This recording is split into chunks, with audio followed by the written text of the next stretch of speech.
Good afternoon, everyone. Thank you, Michelle, Rocco, James, and the Ontario Chamber of Commerce for inviting me and for bringing us all together today.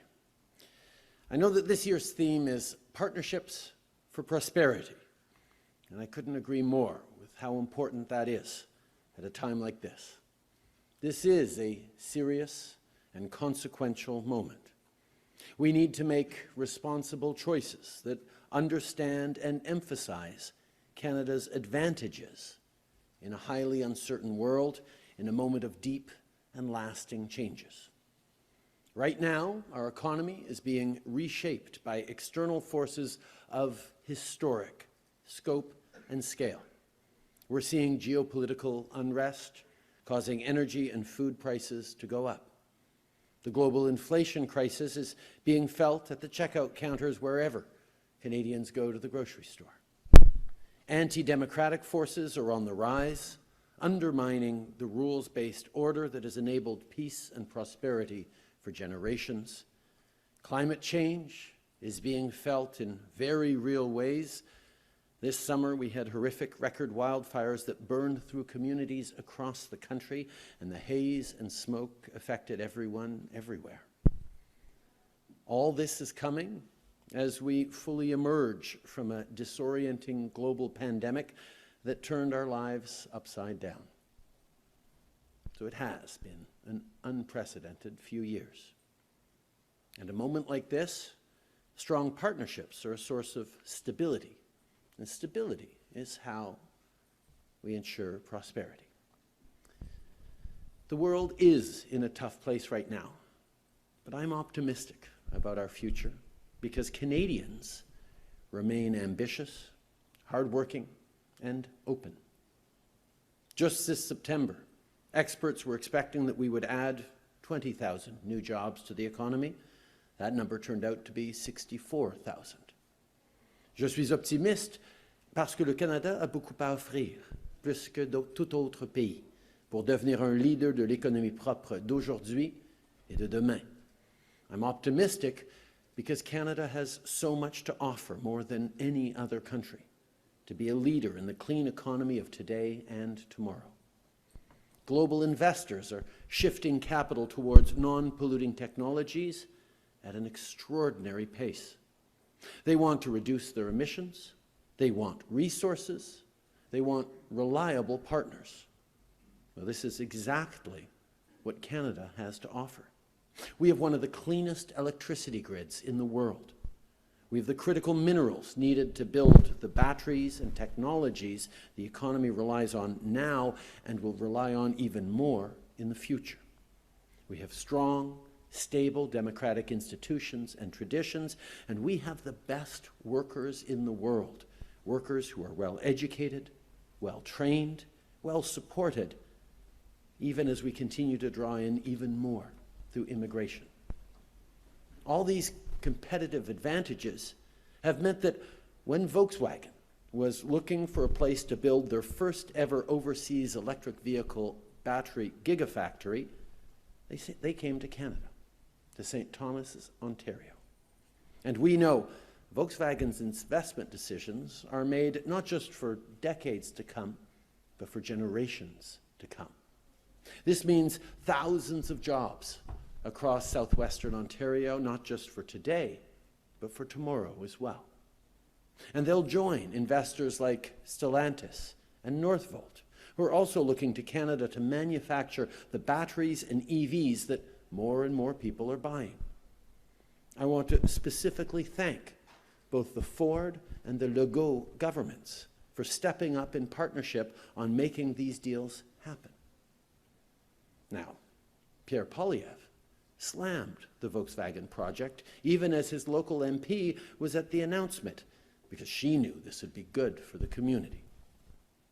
And St. Thomas, when the major auto assembly plant closed in 2011, people lost their jobs. But St. Thomas didn't just lose jobs. They lost sponsors for kids' hockey teams. They lost revenue for family-owned businesses. People closed shop. Main Street hollowed out.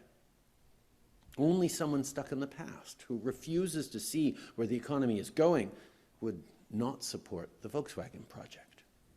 And making sure our economy is healthy for generations to come is about making sure our communities are healthy for generations to come. Because climate policy is economic policy. This is work that we've already been doing for many years, and not only in the auto industry. We've been doing it with companies like ArcelorMittal Dofasco, where we partnered with them to upgrade their Hamilton steelmaking campus so that they'll make some of the cleanest and best steel in the world. Now, none of this happened by accident. It happened by working together in partnership and by staying true to the promise of Canada. La promesse du Canada, c'est d'améliorer la qualité de vie à chaque génération. Et il faut continuer de travailler ensemble pour s'assurer que cette promesse tienne. The promise of Canada is that every generation can reach higher than the one before. Our job right now is to secure this promise for the next generations. We're all dealing with the challenges of this rapidly changing world in our own ways, as countries, as sectors, as people. But in these turbulent times, it is steady, reliable partnership that is a safe harbor for investors.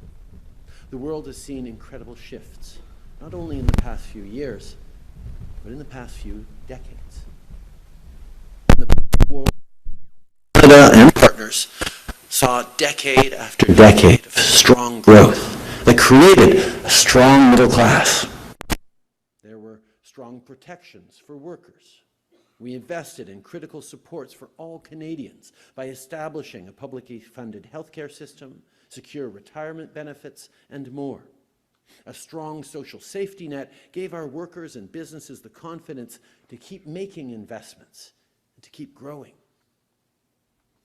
But after a while, we started to see a shift towards deregulation and trickle-down economics. Jobs went overseas and weren't replaced. Wages didn't increase at the same rate as corporate profits. And when the financial crisis hit in 2008, big business got bailouts, while families got foreclosures. The promise of each generation had made to the next, that promise of Canada I mentioned earlier, was at risk. People got anxious, and people got angry. Now, as leaders, we always have a choice in how we respond. There are those who want to exploit that anger, who want to talk about burning it all down, who say it's all broken. Well, our government has chosen a different option, a choice to build people up, to build new opportunities in the areas of growth that lie ahead, to build an economy where there is opportunity for everyone. I'm sure Rocco and Michelle will remember this, but when the Ontario Chamber of Commerce released the report about the economic impacts of the pandemic on women, it mentioned the need for more affordable and more accessible childcare. Well, this is exactly what we've done. We chose to build an affordable childcare system across the country that is saving families thousands of dollars a year, giving kids the best possible start in life, and helping women's participation in the economy reach an all-time high.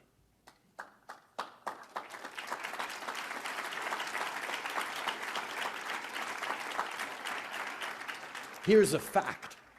There are 2.3 million fewer people living in poverty in Canada than in 2015, and over 650,000 of those lifted out of poverty are children.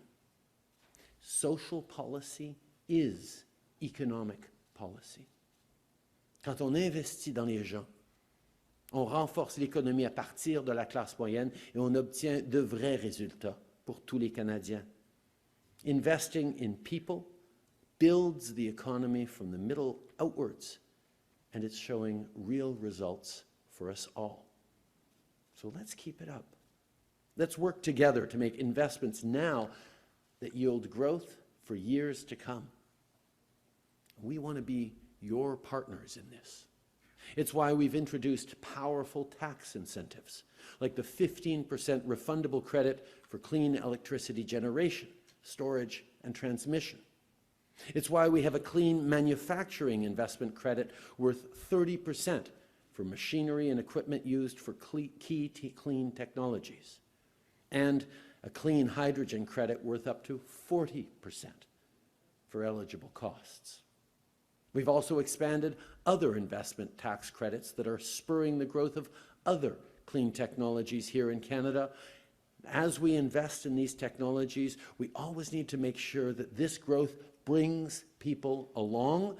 So we're putting in conditions that make these tax credits even more generous when workers get fair pay for their work. These are examples of what we're doing to grow the economy in a smart and sustainable way that benefits all Canadians. But securing the promise of Canada is not only about creating jobs and keeping our air clean. It's also about making sure that everyone has a real and fair chance at success. And given Canada's strong population growth, that means solving the housing crisis. I know that Mayor Chow spoke earlier. I know that Premier Ford will speak in a moment. For me, both Olivia and Doug are great examples of partnership where politically we don't always agree on everything. But when it comes to delivering for people, we're there to work constructively, side by side, especially when it comes to housing. I don't need to tell anyone. Yeah, no, you can applaud on the housing work.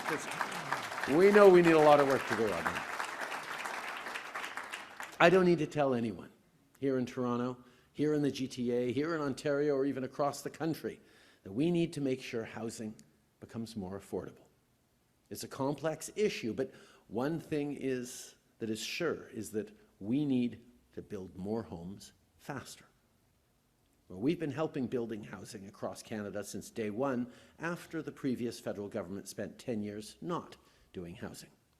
But we're accelerating this work even more now. We're working with cities to remove red tape and barriers to unlock new opportunities for supply. Not so long ago, I was in Brampton with Mayor Patrick Brown to announce new investments through our housing accelerator. If that's not a good example of working across lines in partnership, I don't know what is. From one end of the country to the other, we're building thousands of units for vulnerable people. I was in Yellowknife, in Vaughan, and in London these past months to announce new projects, and Minister Fraser continues to work tirelessly on even more. We have legislation in the House of Commons right now that would cut the GST for those who want to put up new apartment buildings for renters, on top of the billions we've already provided in low-cost financing for those who want to build rental units. On doit bâtir plus de logements, plus rapidement. C'est une grande priorité pour notre gouvernement. We need to build more homes faster, and that's what our government is laser-focused on doing. And we need you to be our partners in this. We need partners from all orders of government, from developers and the financial sector, from across the private sector and the nonprofit sector. We need to build housing for middle-class families, for students, for new Canadians, for all those incredible workers who help our economy grow and believe in the promise of Canada. I know these are uncertain times, so I want to give each of you a little bit of homework as citizens. Whenever you hear a politician speak, ask yourself, are they trying to solve the problems we are facing, or are they just trying to amplify the problems we are facing? That's the question to ask. Because I want to let you in on a secret. With all the instability in the world right now, Canada is actually doing relatively well. Lowest deficit, lowest debt to GDP ratio in the G7, third largest AAA rated economy in the world after the United States and Germany, great employment numbers, lower inflation than most. Of course, if a Canadian can't pay for their groceries or their mortgages, it doesn't matter that things are even worse elsewhere around the world. And we have a lot of work to do, particularly on housing, on affordability, and on climate action. But fortunately for all of us, the solutions fit together, because climate policy is social policy, is economic policy. We will get through these turbulent times by working in partnership with people like you here in this room, with workers on the assembly lines in southwestern Ontario, with workers at mines and refining facilities in northern Ontario, knowledge economy workers here in Toronto, and people at universities and labs across the province, entrepreneurs in cities big and small. We got this together. You are all an essential part of securing the promise of Canada. It's a promise we make to each other and a promise that we will keep. Canada is the best country in the world. Let's continue working together and keep making it even better. Merci beaucoup, mes amis.